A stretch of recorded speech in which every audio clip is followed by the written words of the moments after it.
अब महाराज उत्तान पाद के वंश का निरूपण करते हैं। एक उत्तान पाद नाम के राजा हैं। उत ऊर्ध्वम पादः स उत्तान पादः, जो ऊपर की ओर पैर किए हुए है वो उत्तान पाद है। और इस जीव की ऐसी स्थिति मां के गर्भ में होती है। इस उत्तान पाद नाम के राजा की एक पत्नी है, नाम है सुनीति। सुष्ठुर नीति यस्य सह सुनीति, जो शास्त्र के द्वारा बताए गए मार्ग का अनुशीलन करे, जो धर्म का आचरण करे, वो सुनीति है। पर ये जो जीव है ना, इस जीव को नीति अच्छी नहीं लगती है। आज जंगल में राजा शिकार खेलने के लिए गए और एक परम सुंदरी कन्या को देखा। मन का भाव बदला और गंधर्व विधि से उसके साथ में विवाह कर लिया। नाम है सुरुचि। स्वस्य रुचि ही सुरुचि। मन में जैसा आवे वो करे, उसको शास्त्र से, धर्म से, ग्रंथ से कोई लेना देना नहीं है। जैसा मन में आवे वैसा ही करे, ऐसा ही इस जीव को प्रिय लगता है। सुरुचि ने महलों में प्रवेश किया। अंदर सुनीति को देखा, कौन है ये? बोले ये मेरी धर्म पत्नी है। बोले ये यदि यहाँ रहेगी तो मैं आने वाली नहीं हूं। उस सुरुचि के प्रति ज्यादा आकर्षण होने की वजह से राजा उत्तान पाद ने अपनी सुनीति जैसी धर्म पत्नी का त्यागन कर दिया। जंगल में कुटिया बना करके रह रही है और गर्भवती थी। समय आने पर एक सुंदर से पुत्र को जन्म दिया है। नाम हुआ है ध्रुव। बोलिए ध्रुव जी महाराज की जय।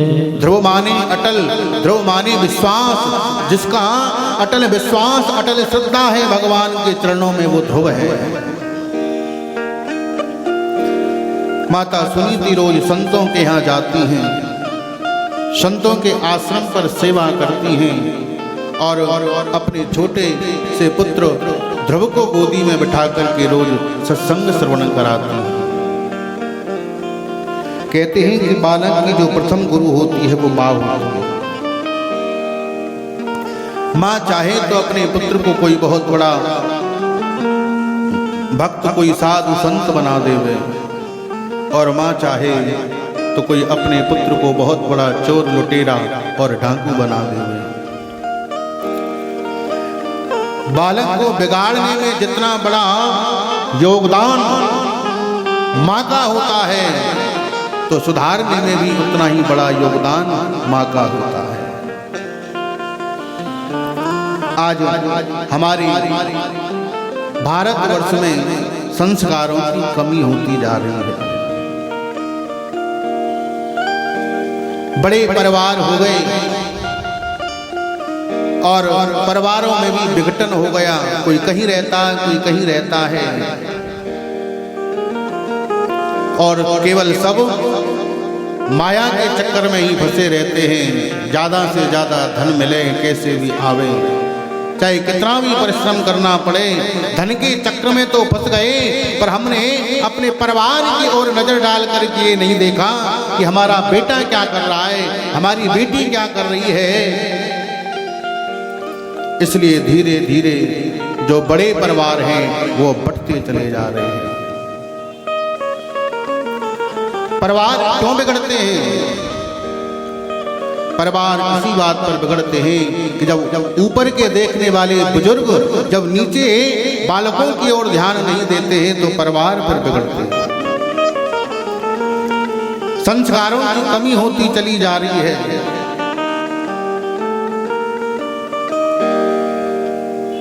एक माँ छोटे से बालक को जन्म देती है और जन्म दे करके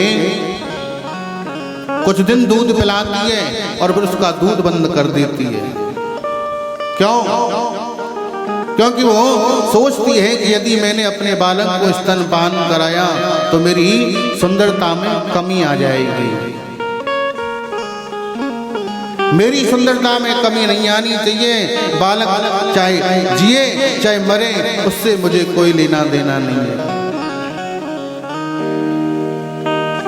अरे भारत में ऐसी भी माताएं हैं जो मां शब्द सुनने के लिए तरसती हैं, संतान नहीं है।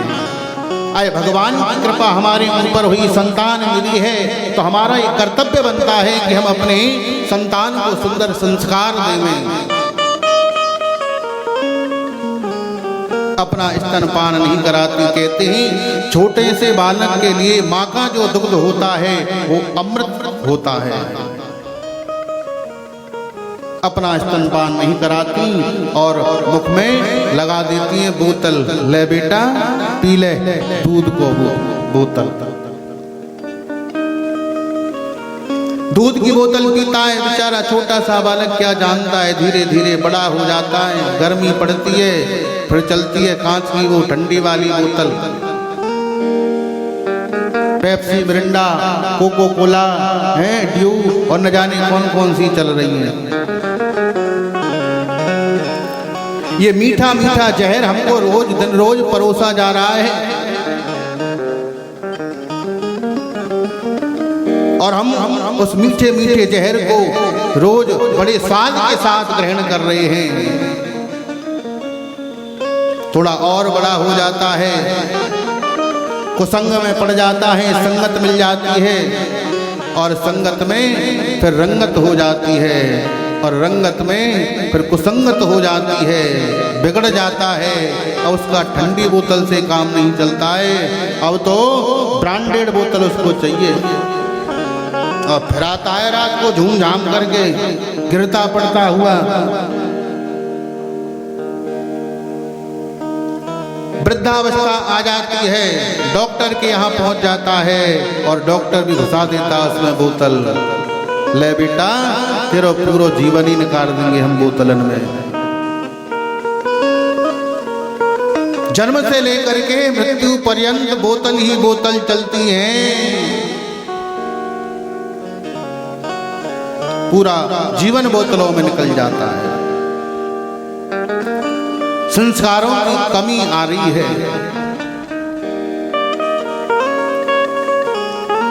प्रत्येक माता का, प्रत्येक पिता का ये कर्तव्य बनता है, धर्म बनता है कि हम अपनी संतान की देखभाल करें, उसमें सुंदर संस्कार डालें। संस्कार हमारे समाप्त होते चले गए और देखो हम लोग बड़े गर्व से कहते हैं हम हिंदू हैं। हम कह तो देते हैं हिंदू हैं, पर नजर में हमें देखने को नहीं आता कि हम हिंदू हैं। हम केवल नाम के हिंदू हैं, कर्म के लिए, धर्म के लिए हम हिंदुत्व से बहुत दूर हैं।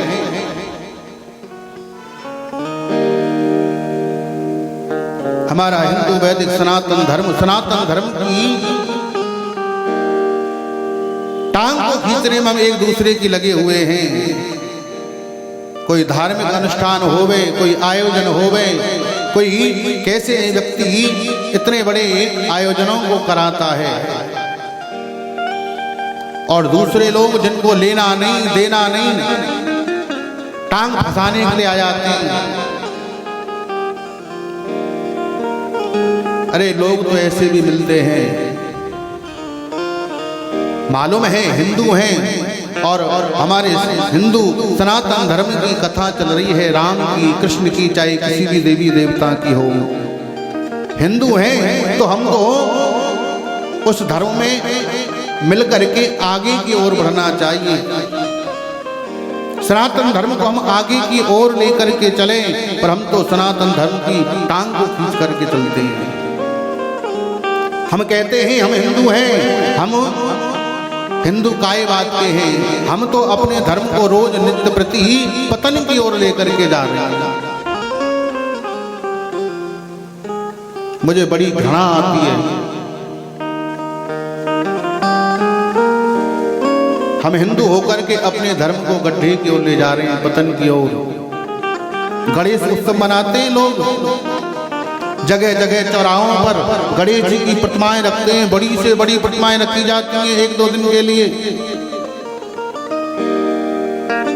और फिर क्या होता है, गणेश जी की पूजा कर ली और दूसरे तीसरे दिन जब भी उनका मन हो, जब विसर्जन करते हैं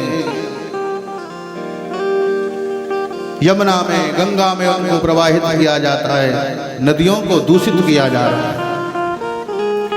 अब की बार तो सरकार ने रोक लगा दी थी और दिल्ली में इतना बड़ा अनर्थ हुआ कि गणेश की प्रतिमाओं को सड़क पर ही लोग छोड़ करके चले गए और बाद में फिर जेसीबी आ रही है और उन गणेश जी की मूर्तियों को तोड़ मरोड़ करके एक तरफ फेंक रही है। हम लोग नवरात्रि महोत्सव मनाते हैं,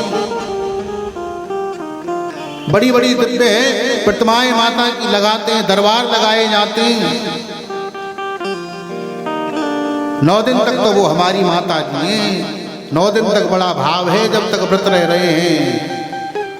और जैसे ही विसर्जन किया फिर नहीं कोई माँ याद आती है, न कोई दुर्गा याद आती है। तो मैं आप लोगों से पूछना चाहता हूं, क्या हम गली मोहल्ले में चौराहों पर प्रतिमा लगा करके और इस तरह विसर्जन करके हम क्या दिखाना चाहते हैं, क्या सिद्ध करना चाहते हैं? अरे लोग हंसते हैं हमारे धर्म को देख करके। देख लो ये हिंदू धर्म है, ये कल तक देवी देवताओं की पूजा कर रहे थे हैं, और आज किसी का हाथ अलग पड़ा है, पैर अलग पड़ा है। तो हम जरा विचार करें, क्या गणेश जी चौराहे पर हम उनकी पूजा करेंगे, सबको दिखा करके दिखावा करेंगे तभी प्रसन्न होंगे क्या? हम देवी देवताओं की बड़ी बड़ी प्रतिमाएं लगाएंगे, उनकी पूजा करेंगे तभी हम दिखाई देंगे कि हम हिंदू हैं।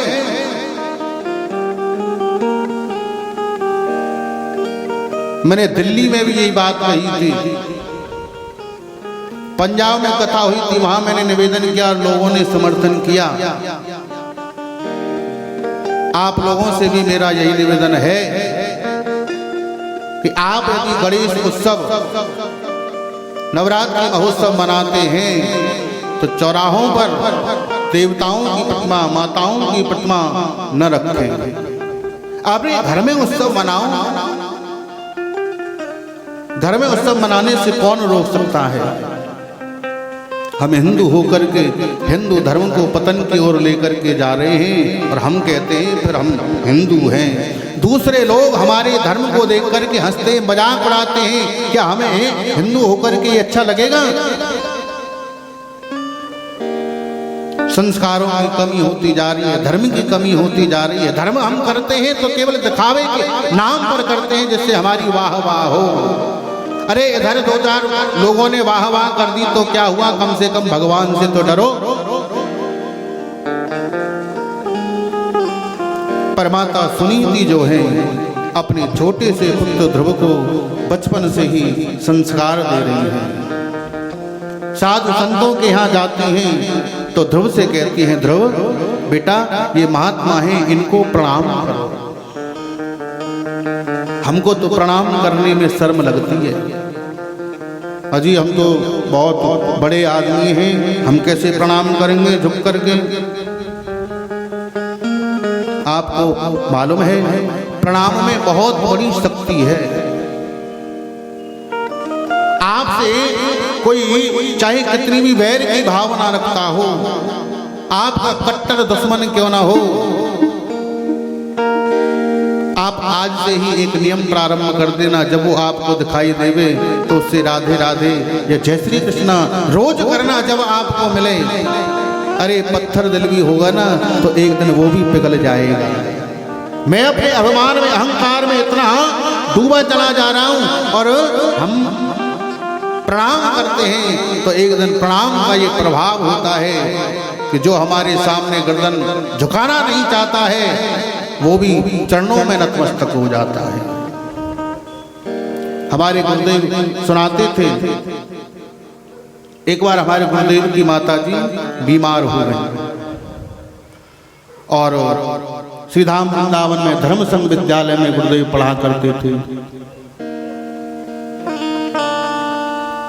तो गुरुजी को मालूम हुआ कि माता जी बीमार पड़ी हुई हैं और कोई भरोसा नहीं है, अब वो स्वस्थ होंगी भी नहीं। तो हमारे गुरुजी रो रहे थे, बताते थे गुरुजी हमको अपनी घटना। तो गुरुजी ने जब रोना प्रारंभ किया तो गुरुजी के जो गुरुजी थे उन्होंने कहा, बेटा क्यों रो रहे हो? बोले गुरुदेव क्या बताऊं, मेरी माता का शरीर मुझे तो ऐसा लगता है कि शांत होने वाला है, अस्वस्थ चल रही है। तो हमारे गुरुदेव के गुरुजी ने कहा कि कोई बात नहीं है, धैर्य को धारण करो और विद्यालय में जितने भी विद्यार्थी हैं तुम एक बार सबको चरण स्पर्श करके उनको प्रणाम करो। आज्ञा को स्वीकार किया और सब विद्यार्थियों के चरणों को वंदन किया, प्रणाम किया। और इस प्रणाम करने का फायदा क्या हुआ कि तुरंत सूचना आई कि माताजी अब बिल्कुल स्वस्थ हैं। प्रणामो दुख समनः तम नमामि हरिम परम। तो प्रणाम में इतनी शक्ति है। एक संत मिले थे श्री धाम वृंदावन में और कह रहे थे, लाला तो को मालूम है आजकल लोग घुटनों के दर्द से ज्यादा परेशान हैं।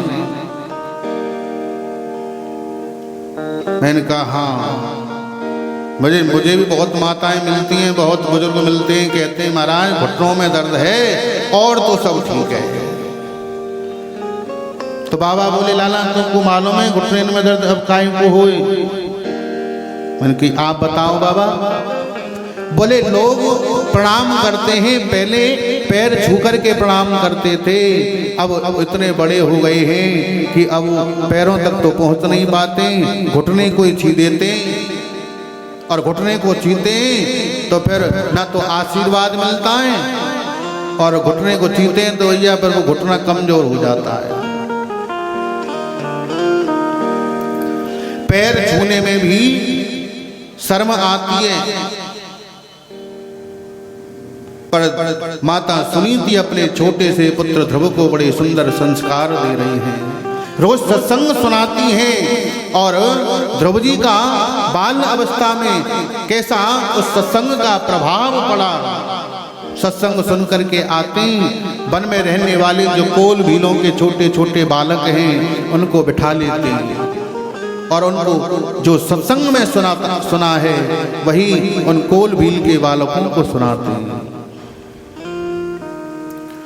आज ध्रुव जी ने माता सुनीति से कहा, माँ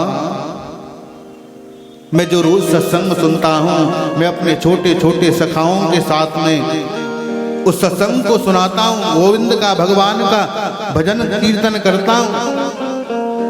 संत भी सुनीति की भावना से, ध्रुव की भावना से प्रसन्न हो गए और सुनीति से कहा, देवी तुम बड़ी सेवा करती हो, तुम्हारी भावना को देख करके हमारा मन करता है हम तुम्हारे लिए कुछ दें, जो तेरी इच्छा हो सो मांग ले।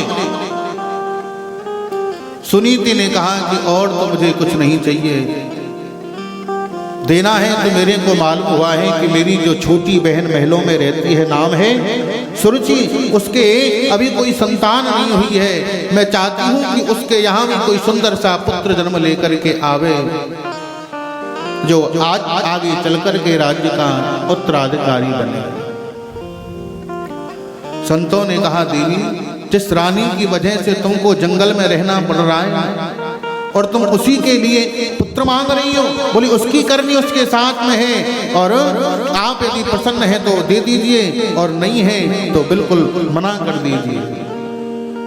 संतों ने आशीर्वाद दिया। परिणाम क्या हुआ, समय आने पर सुरुचि ने भी सुंदर से पुत्र को जन्म दिया है, नाम हुआ है उत्तम। उसका नाम उत्तम है पर कर्म उत्तम के जैसे नहीं है। सुखदेव भगवान कहते हैं राजन, आए ध्रुव जी ने माँ सुनीति से पूछा, माँ मेरे जितने भी सखा हैं, जितने मित्र हैं, सबके पिता हैं, और आज तक मैंने अपने पिता के दर्शन नहीं किए। बताओ मेरे पिता कहाँ हैं, कहाँ रहते हैं? मेरा भी मन करता है कि मैं अपने पिता के दर्शन करूं। सुनीति आज रोकना चाह रही है, कैसे बताऊं इस छोटे से बालक को। ध्रुव जी ने जिद पकड़ ली, बताओ ना माँ मेरे पिता कहाँ हैं, मैं अपने पिता के दर्शन करना चाहता हूं। आज सुनीति से भी नहीं रहा गया और सुनीति ने कहा कि बेटा यहाँ के जो राजा हैं महाराज उत्तानपाद, वही तुम्हारे पिता हैं। माँ वो मेरे पिता हैं, मेरा मन करता है मैं अपने पिता के दर्शन करने के लिए जाऊं, जा सकता हूं? बिल्कुल जाऊं। ध्रुव जी महाराज चले हैं महलों की ओर, और महलों में राज सिंहासन पर छोटे पुत्र उत्तम को गोदी में बिठा करके उत्तानपाद बैठे हुए हैं, पास में ही सुरुचि बैठी हुई है। महाराज उत्तानपाद देख रहे हैं, आज मेरा बड़ा पुत्र ध्रुव आ रहा है मेरे से मिलने के लिए। राजा की इच्छा है कि मैं अपने बड़े पुत्र ध्रुव को भी अपनी गोदी में बैठाऊं। सीढ़ियों से ऊपर चढ़े और जैसे ही चढ़े गोदी में बैठाना चाहा, सुरुचि ने हाथ पकड़ लिया, कहाँ जा रहा है? बोले ये मेरे पिता हैं, मैं अपने पिता से मिलना चाहता हूं। बोले इनका पिता होना जितना जरूरी है उससे ज्यादा मेरा माँ होना है। तूने मेरे गर्भ से जन्म नहीं लिया, अन्य स्त्री गर्भ संवृतम, तूने सुनीति के गर्भ से जन्म लिया है, इसलिए तू राजगद्दी पर बैठने का अधिकारी नहीं है। यदि तू चाहता है कि मेरे को पिता अपनी गोदी में बिठावें तो जा, पहले जाकर के वन में भगवान का भजन कर। कि तपसाराध्य पुरुषम तस्यैवानुग्रहाण में गर्भे तं साधयात्मानं यदि इच्छसि नृपासनम। तो जा बेटा पहले वन में भगवान का भजन करे, तेरी तपस्या से तेरी आराधना से भगवान प्रसन्न हो जाएं तो उनसे फिर वरदान मांगना, अगली बार मुझे जन्म मिले तो फिर मुझे सुरुचि के गर्भ से मिले। तो मेरे गर्भ से जब जन्म लेकर के आएगा तो फिर तेरे को इस राजगद्दी पर बैठने का सुख प्राप्त होगा। जैसे कोई सर्प के ऊपर डंडे से प्रहार कर देता है और सर्प जोर जोर से श्वास लेता है, ठीक ऐसे ही ध्रुव जी की आज श्वास पर श्वास चढ़ रही है। कि रोवत ढिग रोवत ध्रुव जननी ढिगया। रो रहे हैं आज ध्रुव जी महाराज। माता ने आंसू पोंछे और कहा, बेटा किसने तेरा अपराध किया है? माँ मैं गया था पिताजी से मिलने के लिए, पिता की भी इच्छा थी मेरे को गोदी में बैठावें, परंतु वहां सुरुचि ने मेरा अपमान किया है और कहा कि तू इस राजगद्दी पर बैठने का अधिकारी नहीं है, तूने सुनीति के गर्भ से जन्म लिया है। तो माँ क्या मैंने तुम्हारे गर्भ से जन्म लेकर के कोई बहुत बड़ी भूल कर दी? सुनीति बोली, बेटा तूने भूल एक तो ये की है कि तूने मुझ जैसी दुर्भगा स्त्री के गर्भ से जन्म लिया, और तेरे कर्म जो हैं वो तो बिल्कुल भगवान के भक्तों के जैसे हैं। अरे बेटा, सुरुचि ने क्या कहा? बोले उसने कहा है कि पहले जाकर के भगवान का भजन कर, भगवान प्रसन्न हो जाएं तो वरदान मांगना, सुरुचि के गर्भ से मुझे जन्म मिले तब मैं राजगद्दी पर बैठने का अधिकारी बनूंगा। माँ यदि मैं तेरा पुत्र हूँ, तू मेरी माँ है, तो मैं उस सुरुचि की बातों का बदला लेकर के मानूंगा। माता सुनीति ने ध्रुव से कहा, बेटा किसी प्राणी का वाणी के द्वारा तो बहुत दूर, मन के द्वारा भी अमंगल नहीं सोचना चाहिए। अरे उस सुरुचि ने तो तेरे को भगवान से मिलने की प्रेरणा दी है। बेटा तू यदि चाहता है कि मैं भगवान का भजन करने के लिए जाऊंगा कल, तो आज चला जा, और आज यदि जाने का मन है तो अभी चला जा, मैं तेरे को बिल्कुल जाने से रोकूंगी नहीं। ये है भागवत की माताएं जो अपने पुत्र को, अपने बालक को इतने सुंदर संस्कार देती हैं। और आजकल किसी कोई माता होती तुम्हारा लेने के देने पड़ जाते, अरे उसने मेरे छुड़ाते ऐसे कहते ही, अरे पैसा वालों होगा, अपने काजे होगा, हमारे इतनी थोड़ी है, महाराज लड़ाई झगड़ा हो जाता। पर ये भागवत की माताएं हैं जो अपने बालकों को सुंदर संस्कार देती हैं। राघवेंद्र प्रभु को जब 14 वर्ष का वनवास हुआ, लक्ष्मण जी को मालूम हुआ कि राघवेंद्र प्रभु माता जानकी वन के लिए जा रहे हैं। राघवेंद्र से कहा, बताओ भगवान मेरे लिए क्या आज्ञा है। राघवेंद्र ने कहा, लक्ष्मण तुम तो सब जानते हो, पिता ने मेरे को 14 वर्ष का वनवास दिया है। भरत और शत्रुघ्न दोनों भाई इस समय अयोध्या में नहीं हैं, और मैं जानकी को साथ में लेकर के वन को जा रहा हूं। पिताजी मेरे विरह में व्याकुल हैं। हे लक्ष्मण, यदि तुम भी मेरे साथ चलोगे ना, तो अयोध्या जो है वो बिल्कुल अनाथ हो जाएगी। इसलिए मैं आदेश करता हूं लक्ष्मण, तुम अयोध्या में रुक जाओ। लक्ष्मण जी ने कहा, प्रभु मेरे लिए तो वही अयोध्या है जहां मेरे राम और जानकी रहेंगे। जहां राम और जानकी नहीं, वो मेरी अयोध्या फिर किस काम की है। यदि आप मुझे अपने साथ लेकर के नहीं गए तो मैं फिर अपने प्राणों का त्यागन कर दूंगा। भगवान राघवेंद्र ने कहा, लक्ष्मण मैं तुम्हारी भावना की कदर करता हूं, तुम ज्यादा ही जिद कर रहे हो तो जाओ माता सुमित्रा से आज्ञा लेकर के आओ। लक्ष्मण जी दौड़े दौड़े गए, कहा, मां राम और माता जानकी दोनों वन के लिए जा रहे हैं, बताओ मेरे लिए अब क्या आज्ञा है। सुमित्रा ने कहा, बेटा यदि राम और जानकी दोनों वन के लिए जा रहे हैं तो अयोध्या में लक्ष्मण तेरा कोई काम नहीं है। कि जो पैसिए राम वन जाहि, अवध तुम्हार काज कछु नाहि। पुत्रवती युवती जग सोई, रघुवर भगत जासे सुत होई। न तरु बाझ भली बार बयानी, राम विमुख सुत ते बढ़ा। बेटा मैं तेरे को बिल्कुल नहीं रोकूंगी, और मेरा तेरे लिए बस यही उपदेश है कि राम और जानकी को वन में कोई कष्ट ना होने पावे। जाओ, मेरा आशीर्वाद है। आज मैं अपने आप को बड़ा भागवती समझूंगी, धन्यवती समझूंगी। आज मेरी कोख धन्य हो गई जो मेरा पुत्र भगवान का भक्त होगा।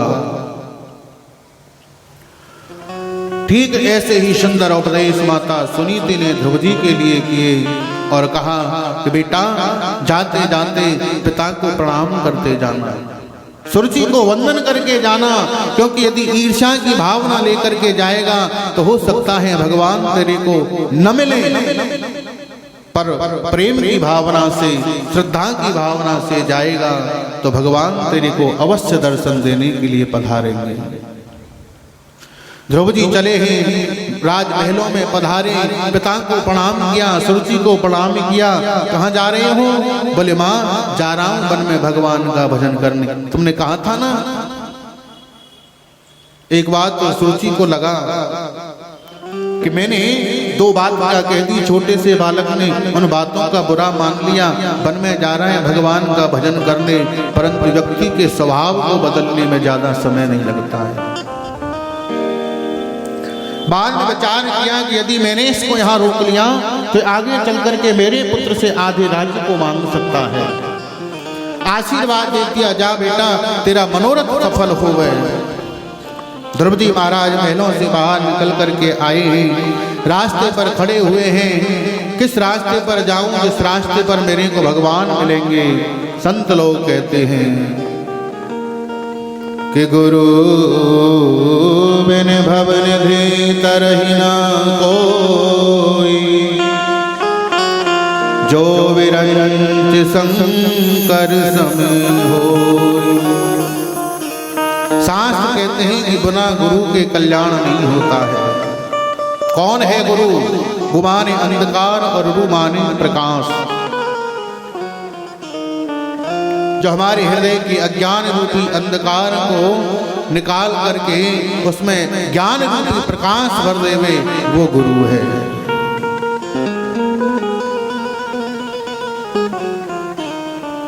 गुरु ज्ञान का प्रतीक है। गुरु ज्ञान देवे। अपने शिष्यों का धर्म की ओर मुख मोड़े, वो गुरु है। आज के जमाने में तो गुरुओं की भीड़ लग रही है कि गलियन गलियन गुरु फिरे और मोते दीक्षा ले हो। अरे स्वर्ग जाओ चाहे नरक जाओ, पर रुपया पैसा दे हो।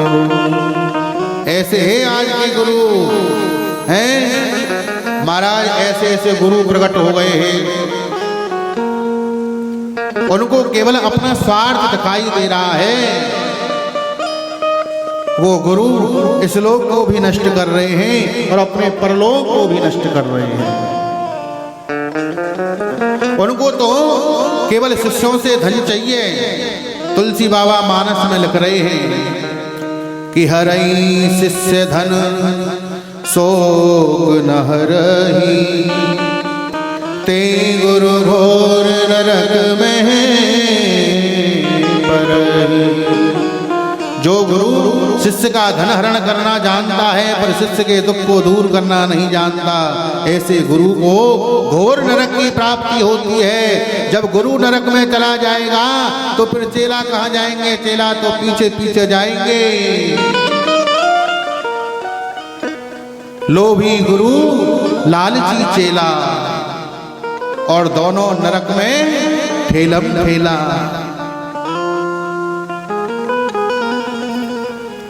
जब गुरु जी ऐसे हैं तो आज के जमाने के शिष्य भी कम नहीं है। आज जमाने में शिष्य भी उसी को गुरु बनाते हैं जिनका संसार में नाम हो। गुरु जी के 10-20 आश्रम हो, कम से कम जाएंगे तो गुरु जी के यहाँ रहेंगे, वहीं खाना पीना चकाचक होगा, गुरु जी सब व्यवस्था करेंगे। तो जैसे गुरु और वैसे ही चेला महाराज। आज के जमाने में पूरे पांडाल के पांडाल को गुरु मंत्र दे दिया जाता है, हो गया पूरा पांडाल शिष्य हैं। अब शिष्य को तो मालूम है कि मेरे गुरु जी हैं, पर गुरु जी को मालूम नहीं है कि मेरा शिष्य है। जब ऐसे शिष्य होते हैं, ऐसे गुरु होते हैं जो केवल अपना स्वार्थ सिद्ध देखने में लगे रहते हैं। जब शिष्य को मालूम पड़ जाता है कि गुरुजी मर गए, किसी ने कह दिया गुरुजी पधार गए हैं, गुरुजी पधार गए, कब? बोले रात को गुरुजी को अटैक पड़ गया, पधार गए। तो उन शिष्यों को फिर दुख नहीं होता है, वो तो खुशी मनाते हैं कि भलो भयो गुरु मरे गयो और चेलन पर गयो चैन, और बरस बरस में आव तो रुपया पैसा ले। अरे बढ़िया रहा, गुरु जी मर गए तो फांस कटी हैं।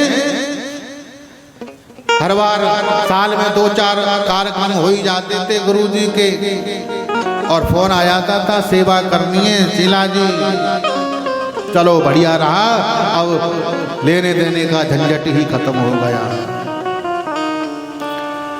पर गुरु अवश्य होना चाहिए, और गुरु कैसा होवे, वो गुरु स्वार्थी नहीं होना चाहिए।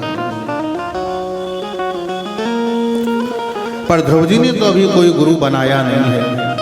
आज आ रहे हैं सामने से संत नारद चले, और नारद जी ने देखा, देखो तो सही क्षत्रियों का तेज, अहो तेजो क्षत्रियाणाम मान अभंगवृत्ति नाम। छोटी माता सुरुचि ने 2 बात क्या कह दी, और जा रहा है वन में भगवान का भजन करने, परीक्षा लूं इसकी। नारद जी पधारे, ध्रुव जी ने प्रणाम किया, मैं उत्तानपाद का पुत्र ध्रुव प्रणाम करता हूं, आशीर्वाद मिला चिरंजीव भव। कहाँ जा रहे हो? बोले वन में। किस लिए? भगवान का भजन करने। बोले बेटा वन में तो हिंसक पशु रहते हैं, भक्षण कर जाएंगे। बोले मेरी माँ कहती है कि उसमें भी परमात्मा का वास है। तो बोले बेटा घर में कितनी बार भोजन करते हो? बोले जब भूख लगती है मेरी माँ गोदी में बिठाती है, स्वयं अपने हाथों से भोजन कराती है। तो बेटा वहां तो कोई तुम्हारी माँ नहीं बैठी जो तुम्हें भोजन कराएगी?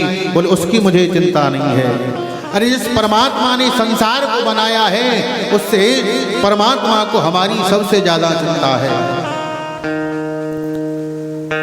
बालक जन्म लेता है बाद में, पर माता के स्तनों में दूध आ जाता है पहले ही।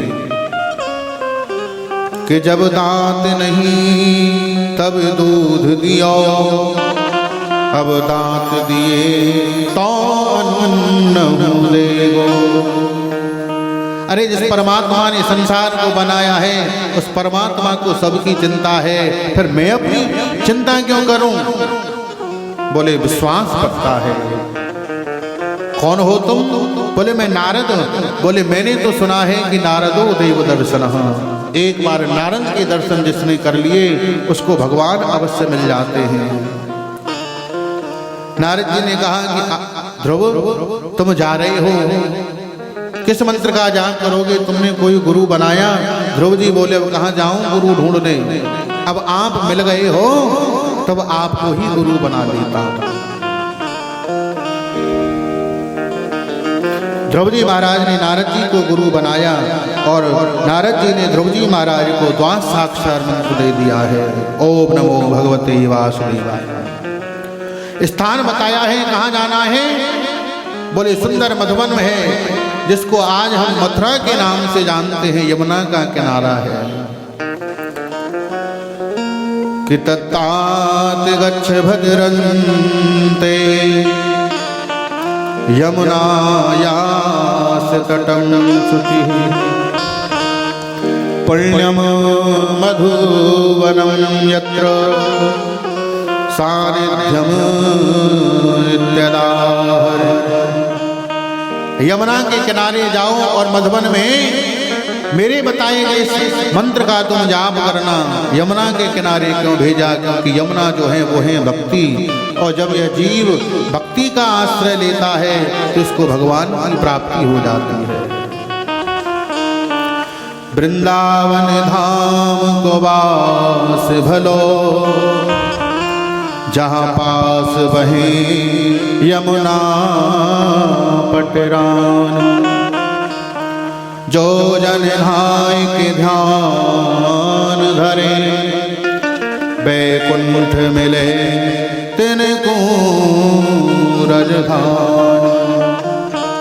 नारद से सुख व्यास रटे, और संत मुनि तिनके मन मान। यमुना यमदूतन टारत है, भव तारत है श्री राधिका। कहते हैं कि जहां जहां यमुना तहां तहां यमुना। जहां जहां यमुना जी बह रही हैं उतने स्थान में यम का जो प्रवेश है वो निषेध है। ध्रुव जी महाराज प्रणाम किया नारद जी को और यमुना में डुबकी लगाई, मधवन में पहुंचे और भजन प्रारंभ कर दिया है। ओम नमो भगवते वासुदेवाय। पहला महीना चल रहा है।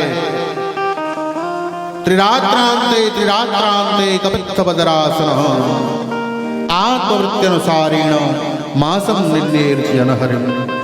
2 दिन तक कुछ नहीं खाते, तीसरे दिन बेर तोड़ करके खा लेते, यमुना का जल पी लेते, भगवान का भजन कर रहे हैं।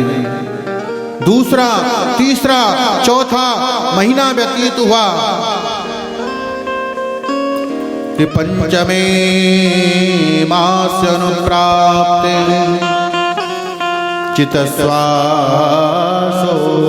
नृपात्मजः ध्यायन् पदैकेन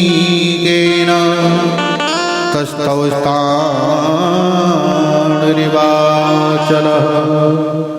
ध्रुव जी महाराज अपने दाहिने पैर के अंगूठे पर खड़े हो गए। ऊर्ध्वबाहो नभोर दृष्टि, दोनों भुजाएं ऊपर कर ली और दोनों नेत्र भगवान से मिला दिए और अपनी सांस को खींचना प्रारंभ किया। त्रिलोकी का सांस लेना बंद हो गया। देवता घबराए, ब्रह्मा के पास पहुंचे, भगवान हम सांस नहीं ले पा रहे हैं। ब्रह्मा जी बोले फिर मेरे पास काहे को आए? अरे देवताओं, जैसी तुम्हारी हालत है ना ऐसी मेरी भी स्थिति बन गई है। चलो हम सब मिलकर के भगवान नारायण के दर्शन करने चलते हैं और भगवान नारायण ही कुछ करेंगे। देवता पहुंचे, आवाज लगाई, त्राहिमाम त्राहिमाम, रक्षा करो महाराज। क्या हो गया? बोले हम सांस नहीं ले पा रहे हैं। भगवान नारायण बोले देवताओं घबराओ मत, मधुबन में मेरे छोटा सा भक्त मेरी आराधना कर रहा है, मैं उसे दर्शन देने नहीं जाऊंगा।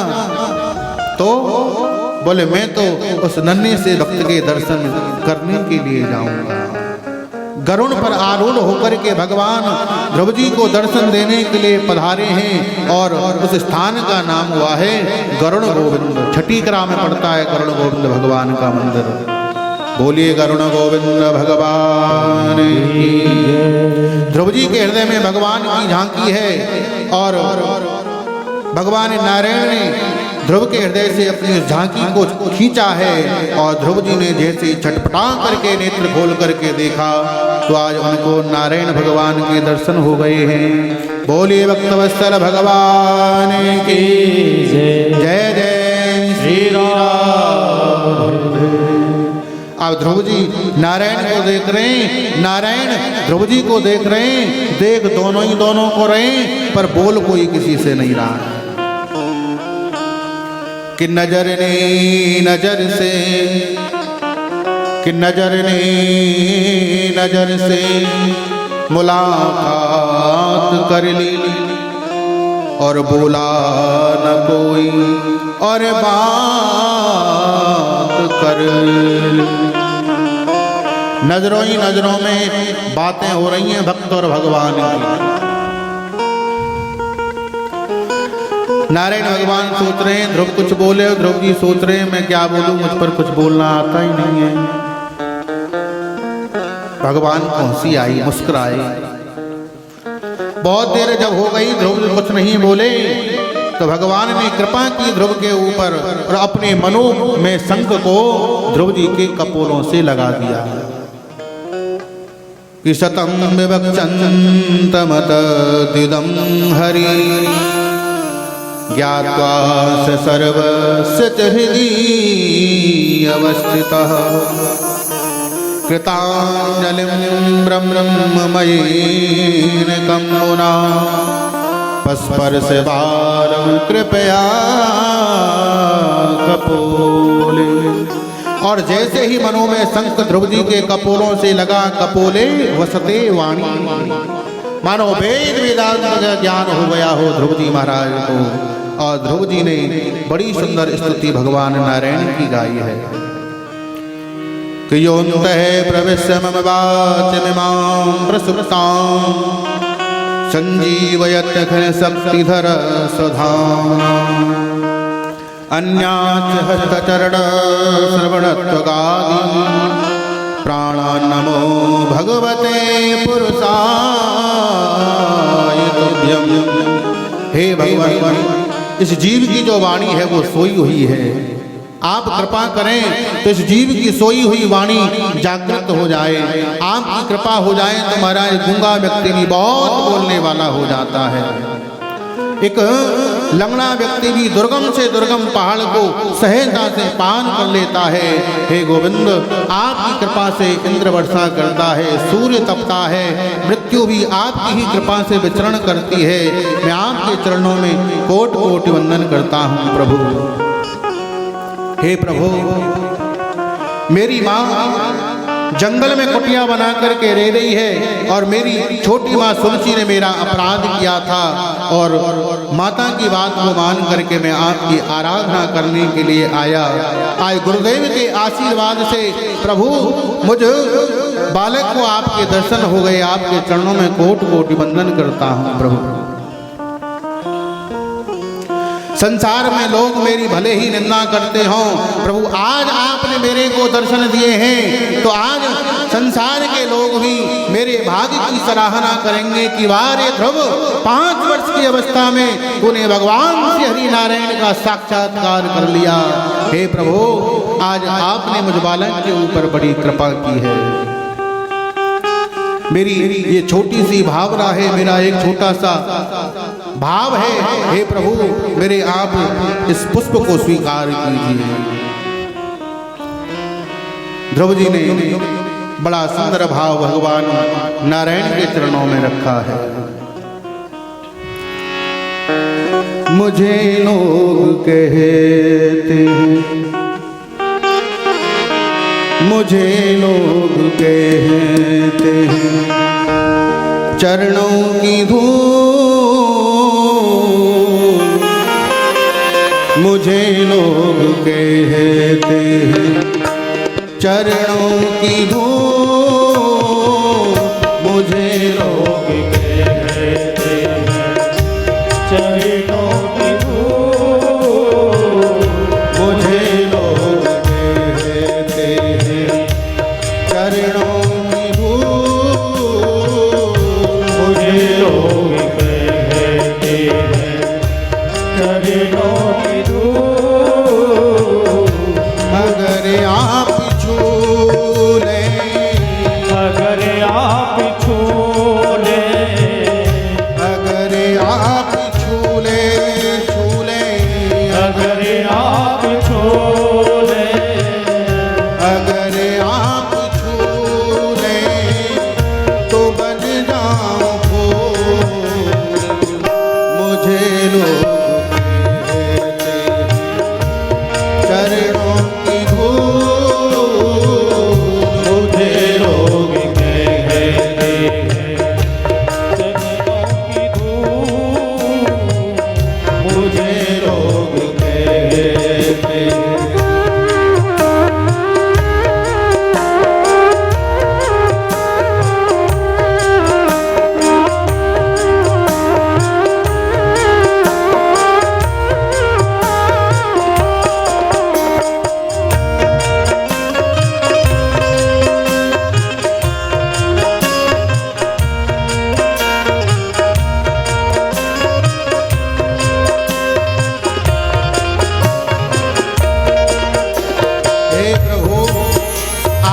मेरे को सब लोग यही कहते थे, नादान बालक क्या भगवान के दर्शन कर पाएगा।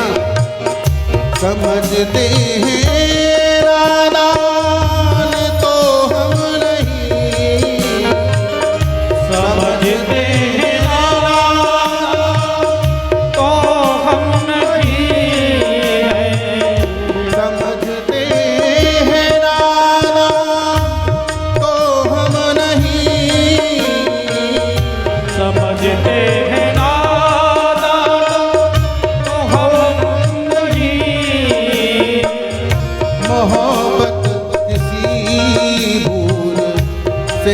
कम नहीं। हाँ बस किसी भूल से कम नहीं। हाँ बड़ी खूबसूरत, बड़ी खूबसूरत, बड़ी खूबसूरत, बड़ी खूबसूरत, मगर है भूल मुझे लोग कहते चरणों की धूल, मुझे लोग कहते हैं चरणों की धूल। अगर आप छूले छूले, अगर आप छू लें, अगर आप छूले, अगर आप छू लें, तो बन जाऊं फूल मुझे लोग कहते चरणों की धूल। मुझे लोग कहते हैं। गाइए तो अपने भाव से।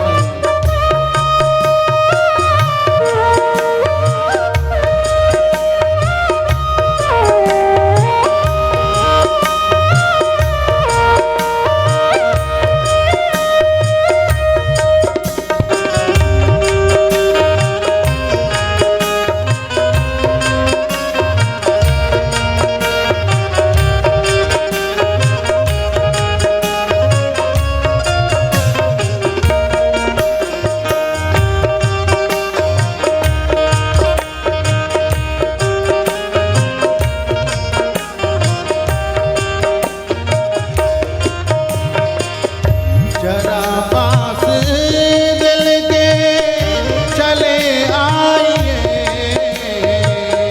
जरा पास जेटे चले आइए, जरा पास दिल के चले आइए, जरा पास जेटे चले आइए।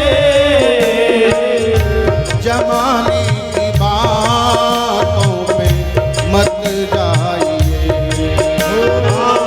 जमाने की आहों पे मत जाइए। हाँ जमाने की बातों पे मत जाइए। ओ जाने की बातों पे मत जाइए। हाँ जमाना तो करता है, जमाना तो करता है, जमाना तो करता है, जमाना तो करता है। बातें हो जो मुझे लोग कहते चरणों की धूल, मुझे लोग कहते हैं चरणों की धूल। अगर आप छूले छूले, अगर आप छू लें, अगर आप छूले छूले, अगर आप छू लें, तो बन जाऊं फूल मुझे लोग कहते चरणों की धूल। मुझे लोग कहते हैं।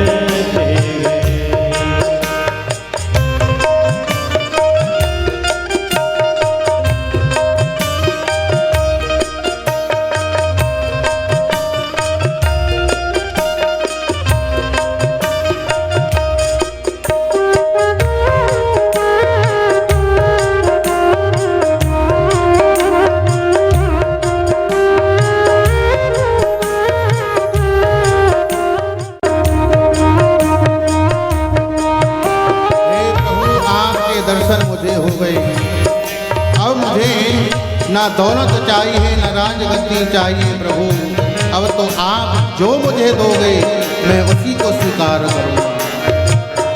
ये दौलत है क्या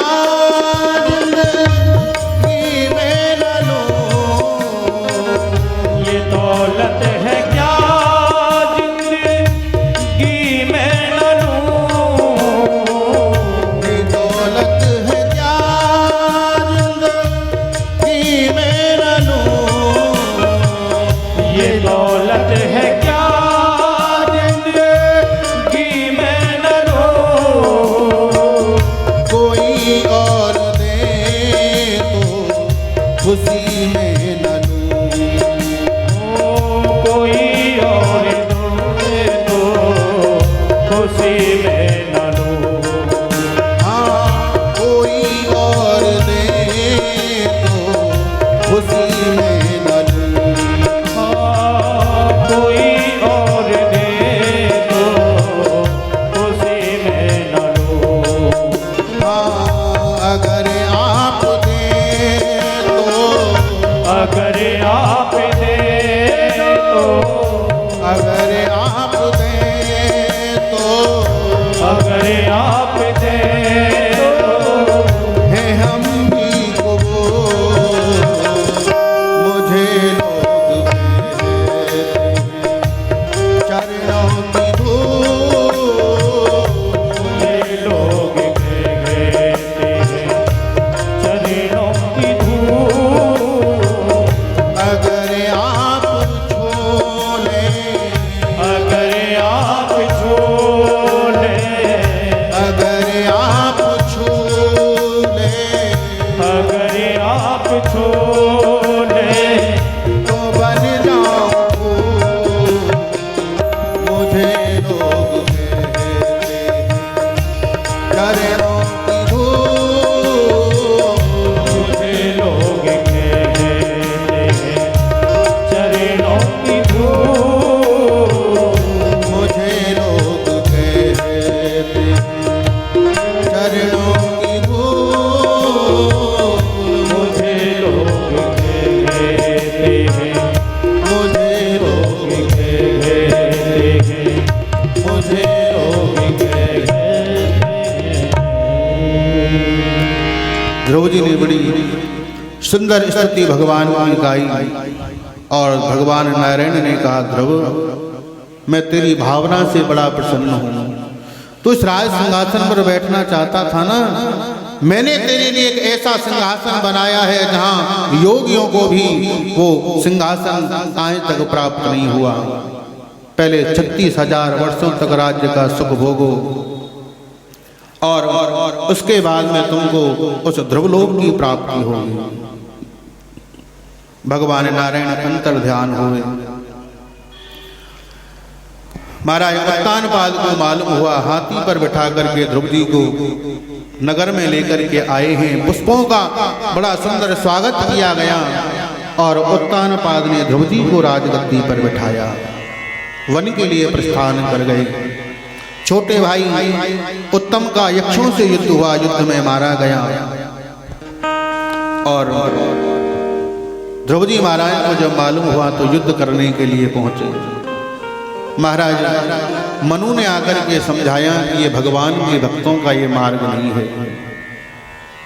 तो देखो भगवान के दर्शन ध्रुव जी ने किए थे, फिर भी उनके मन में ऐसी भावना आई। तो भगवान के दर्शन करने से केवल कुछ नहीं होता है जब तक इस जीव को सत्संग नहीं मिलता है। एक क्षण का यदि सत्संग इस जीव को मिल जावे तो जीवन में परिवर्तन हो जाए।